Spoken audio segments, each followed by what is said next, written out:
Good morning. This hearing has now come to order.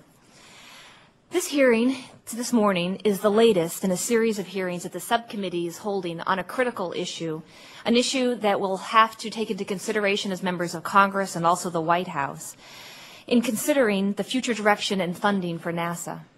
In many ways, the topic of today's hearing is one of the most important issues confronting us, namely how to ensure the safety of those brave men and women whom the nation sends into space to explore and push back the boundaries of the space frontier. Of course, I'm not under any illusion that human spaceflight can ever be risk-free. Nothing in life, of course, is.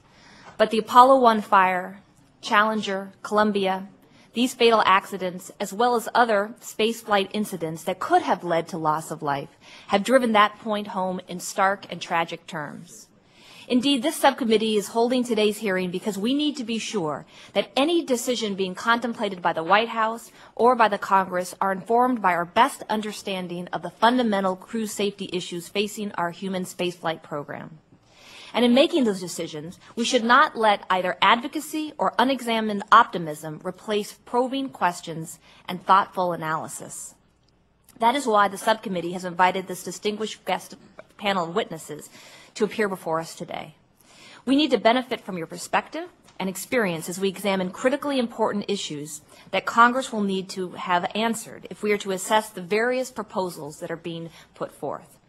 Much has been said about the potential future plans for exploration in recent months, but there has been precious little discussion about safety. Today's hearing is the first step in rectifying that situation. Let me list just a few questions that we hope that our witnesses will answer today.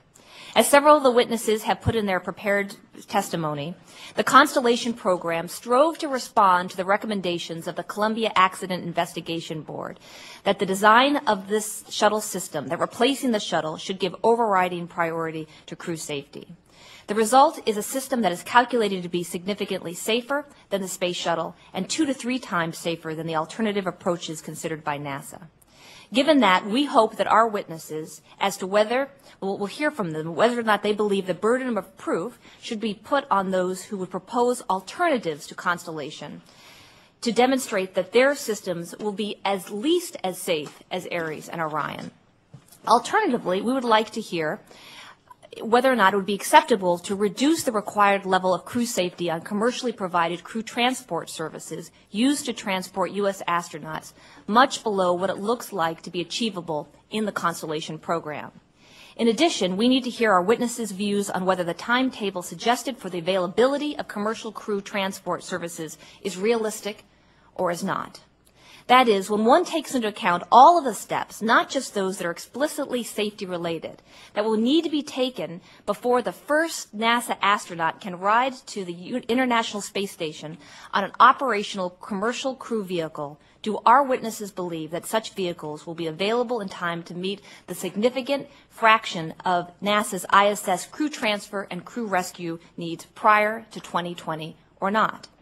Similarly, given those required steps, do our witnesses believe that would-be commercial crew transport service providers would be able to garner sufficient revenues from non-NASA passenger transport services to remain viable over the same time period or not?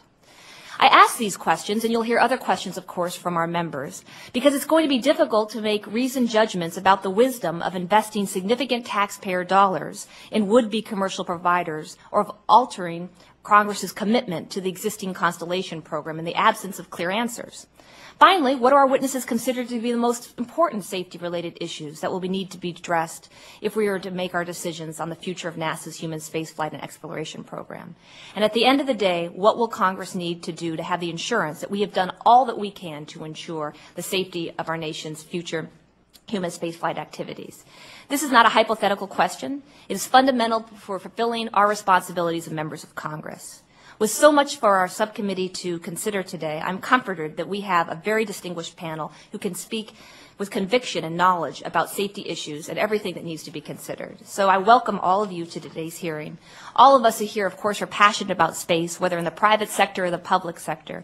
We want the best possible future for our nation in its space endeavors. So I hope that this morning's hearing will help us chart a productive and a responsible path forward. And finally, I would be not remiss if we did not acknowledge the unique contributions of one of our witnesses to the advancement of safety in human spaceflight.